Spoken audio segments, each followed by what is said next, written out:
Hi, my name is Tom Chalvant. I want to introduce you to the iGULU. I saw this at CES. It's a consumer electronics show, and got a sample of the beer. It was amazing.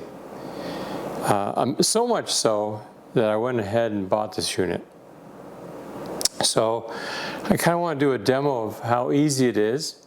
This is the first time for me, so I'm going to kind of wing it. Decades ago, and that's plural decades, I brewed beer. And this is so entirely different. It's easier.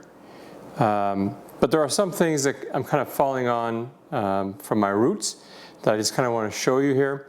The instructions as far as the setup, I didn't do a unboxing or anything like that. Those are always boring to me. But what I did do is I just set it up. The instructions are wonderful for setting it up. Okay, there's nothing really difficult there. The only area that I thought was maybe unclear in the instructions was sanitation. It doesn't go into depth about it. It does emphasize it's important to sanitize. So I'm going to go the old brew way and use some product to sanitize everything. Let's kind of talk a little bit about the sanitization.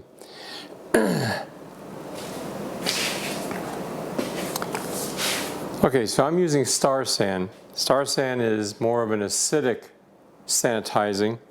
There's also ones that are basic sanitizing and also iodine sanitizing. But Star San is very nice because once it dries, you can use it. You don't have to rinse it after you sanitize, which would introduce bad buggies. And the whole purpose of doing sanitizing is because we're going to have a wort, or this malt extract, that we're going to add to water. And then we're going to add yeast in there. There we go. Yeast. There's some sugar we're going to add, and then some hop into it. But once you add the yeast, you want that to be the dominant thing in there that is eating and enjoying the malt. You don't want competition, because the competition could be bad competition. Bad bugs, which can turn your beer into something really nasty. Been there, done that.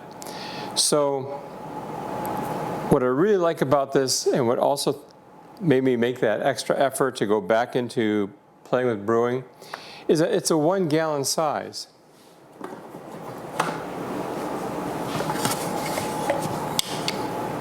Incredibly simple. So I can do small batches. I don't have to have 5 or 10 gallons of beer sitting around.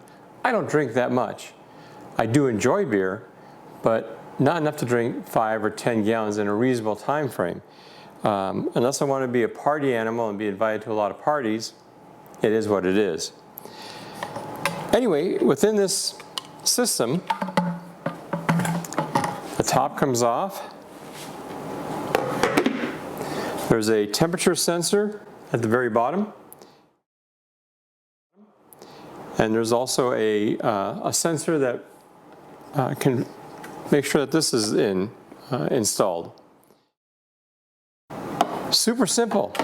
So let's just get right into it and do some sanitizing, and then we'll mix this up and throw it in. I'm really excited to taste this because I gotta tell you, at CES, it tasted really good. So that just blows me away.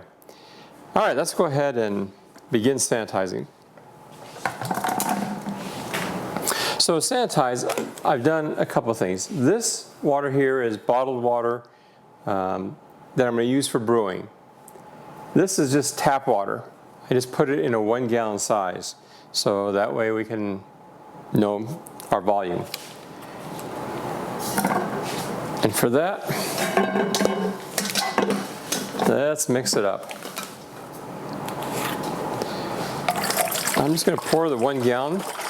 This is, again, straight out of the tap.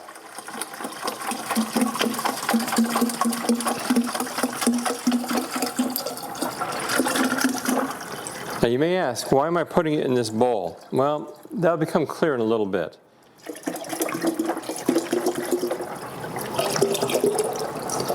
Okay, so that's a gallon in there. We don't need this anymore. I am going to put gloves on. As I said, this is an acid-based, and so I don't want to burn myself.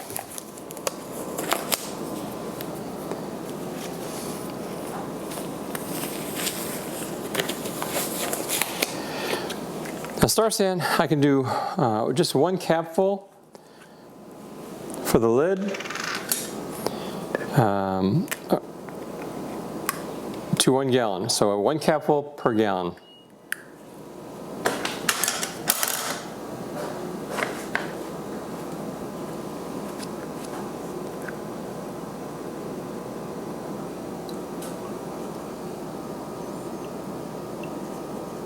This is a little viscous. It's a little bit thicker as the solution goes.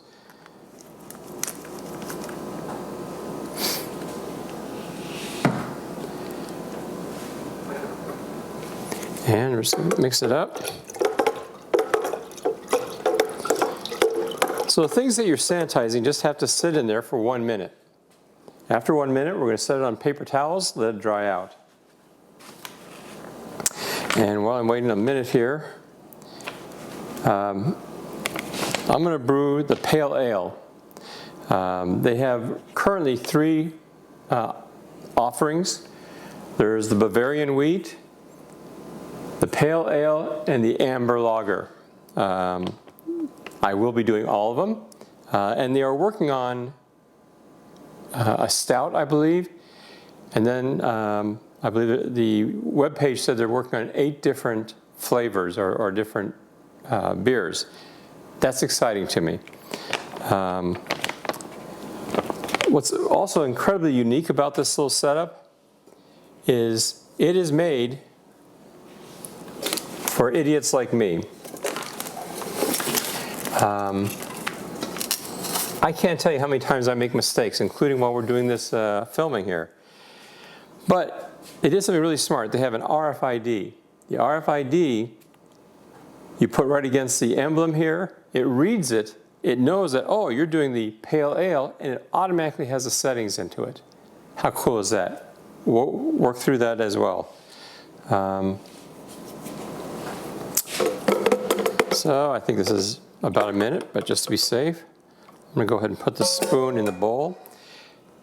I'm going to go ahead and dump this now into the bowl without making too big of a mess. And I'm going to put the area that I did not sanitize, the upper part of the keg, in here. Get it nice and wet. And that's set there for a second. I'm going to go ahead and put the other parts in there. This is a locking collar. This is the top of the keg with your inputs and output. And the dispensing tube. And obviously I made a mess, so let me clean that up too. I have scissors as well, and since I have scissors and I'm going to use them, I'm going to go ahead and put these in here just to sanitize them.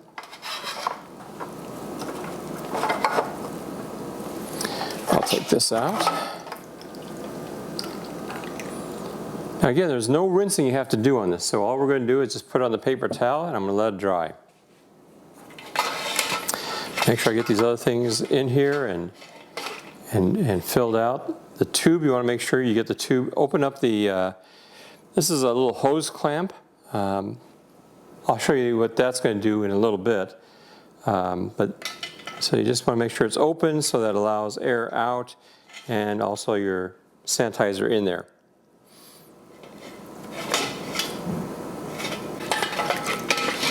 This is not terribly exciting, but this is probably, and again, I'm guessing here because I have not done this before, and this may be overkill. My head says no, it's not, but again, I have not done this before, so I'm going to go ahead and get all this out, let it dry, and then we'll get back to talking more about the brewing process. All right, there's no reason for me to keep the sanitation liquid, so I'm going to dump it, and then we'll get back to brewing after a little bit. I gotta let this dry. Okay, so I transferred the keg to a paper towel. Second one, the first one got a little wet as it was draining. So to quicken the drying process, I moved it over so that anything that drips will drip on this drier one. And I'm going to go ahead and start moving these other things. When this dries, I'll go ahead and pour the water in, and that's all I'll do. And the rest we'll step through together on this. I'm going to go ahead and just pour the bottled water in there. This is filtered water.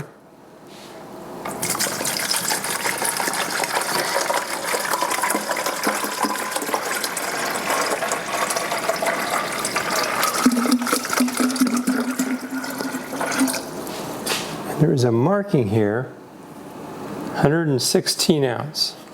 That's where we're going to start at.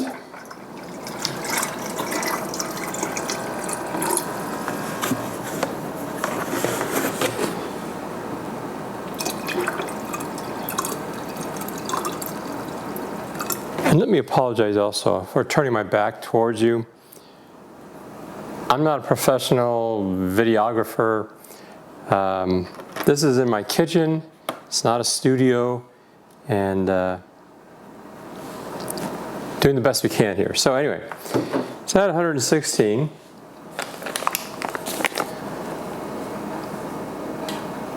I'm going to follow the directions that are in the back of the package here. And so it says,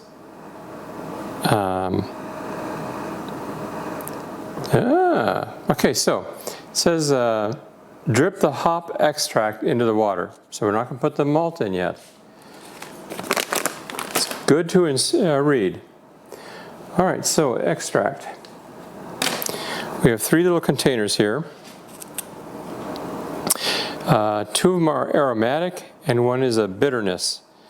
In the brewing process, when you do brew, when you add hops at the beginning of your boil, what that does is that adds a bitterness to your beer. Then towards the end of your brewing, at the very end, you'll add hops, and that'll add the aromatics. So hops are a flower bud, so to speak. I'm going to do a video once we get this brewing a little bit about the brew process and also what's happening. All right. So that's the bitter extract.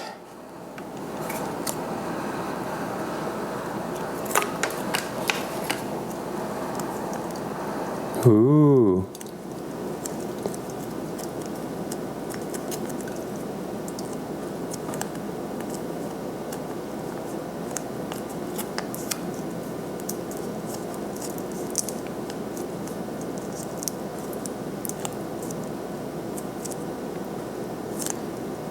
I want to add every bit of that little wonderful aromatic.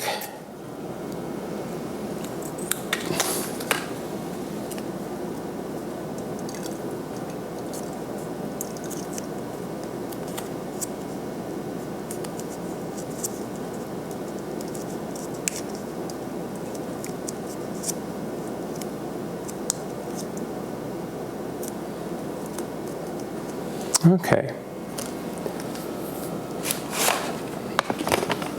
Step 3, sprinkle in the yeast. All right, yeasties, get ready to get to work.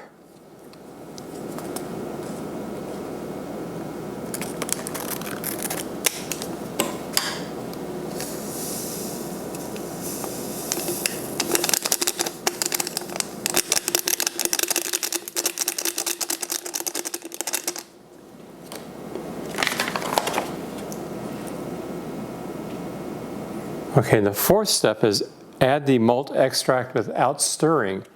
They don't want you to stir it, so I'll stir it right now just to get the yeasties all mixed in. It doesn't say you have to stir, but it doesn't say you don't have to stir. So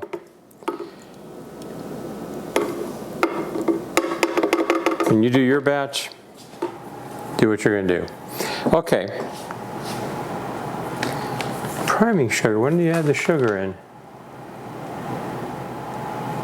Now, it doesn't say anything about the priming sugar, so I'm going to go ahead and add the priming sugar now.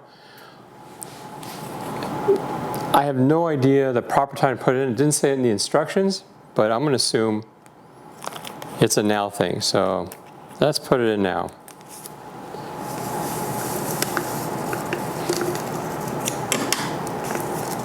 And again, I apologize for turning my back. I hope you can forgive me. There are 3 packets of priming sugar.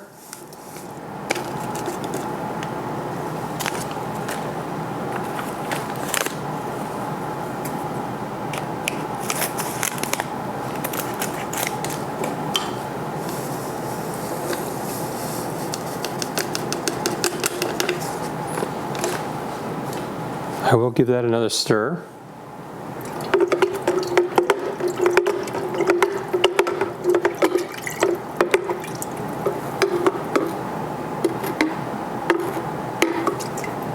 All right.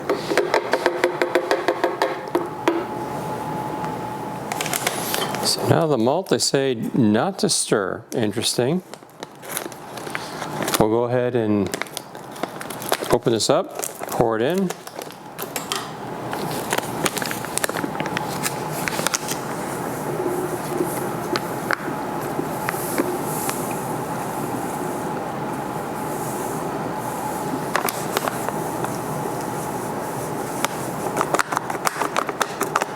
Oh, I love the smell of wort.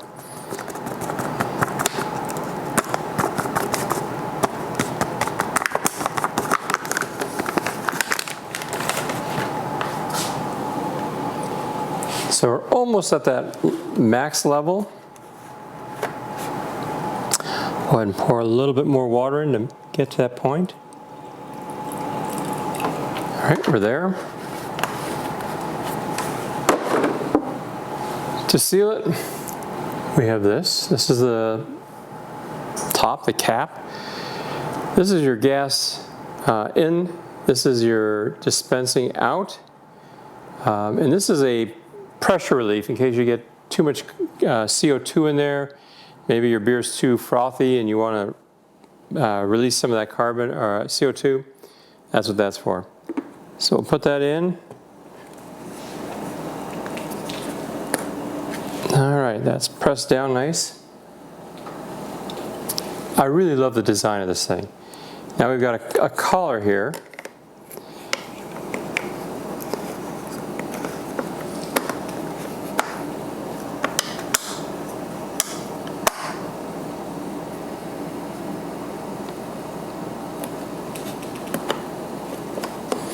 Now this collar is loose right now, but I watched them at CES and the pressure builds up in here.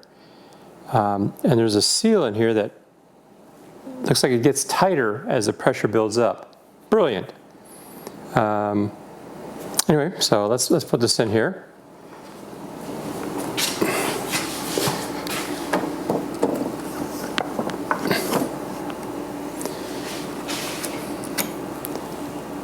We have the CO2 inlet, or this is the pressurization. But in here it can be run either by CO2, and I have a stream soda bottle here, but there's also an internal pump if you want to do air. So if you're going to drink your beer really quick, and like a day or two, then you can just use the air pump. You don't have to use a soda stream. If you're going to be longer than that, recommend you use a soda stream. There's a button on there you push, and push it all the way down. It's now locked in nice and tight.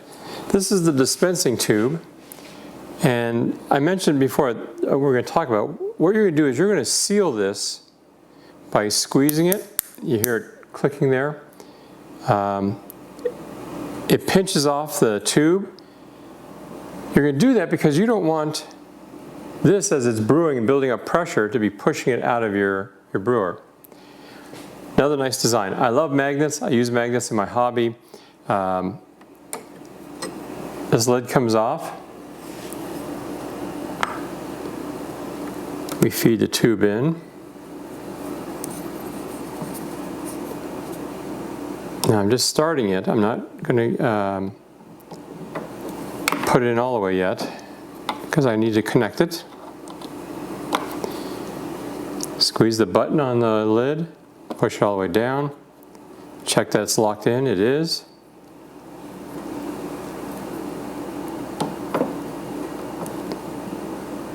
Okay.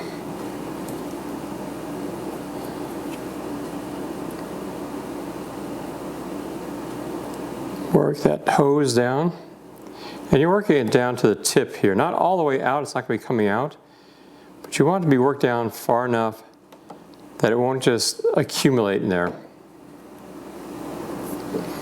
Okay.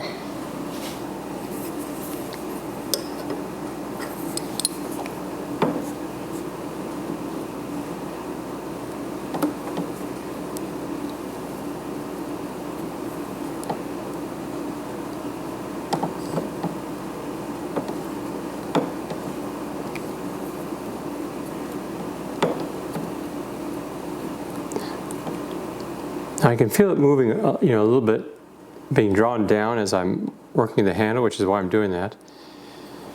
Okay. All right, now, the super cool part is the RFID.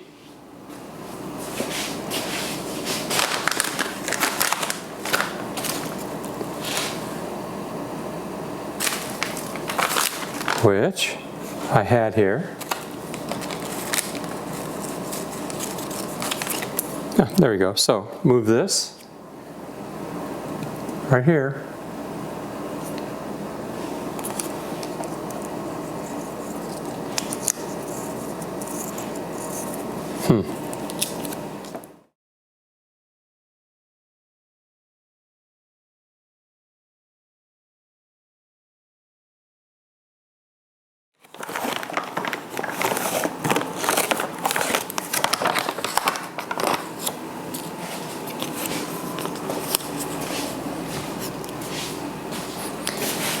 Okay, I had gotten that RFID wet, and let's see if this makes a difference.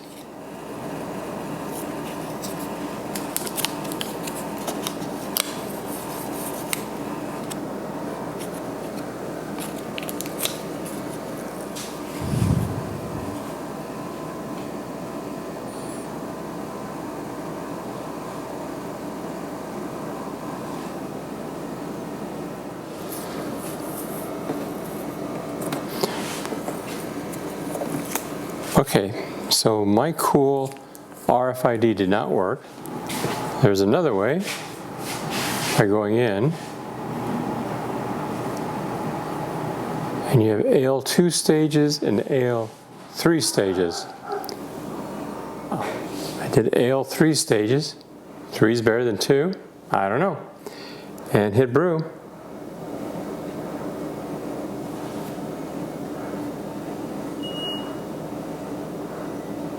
Okay, it's off and fermenting. You notice that the LED turned orange, and let's go with that.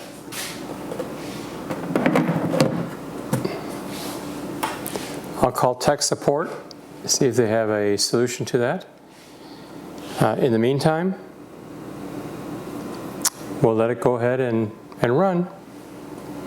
It's an adventure. We'll talk to you guys later.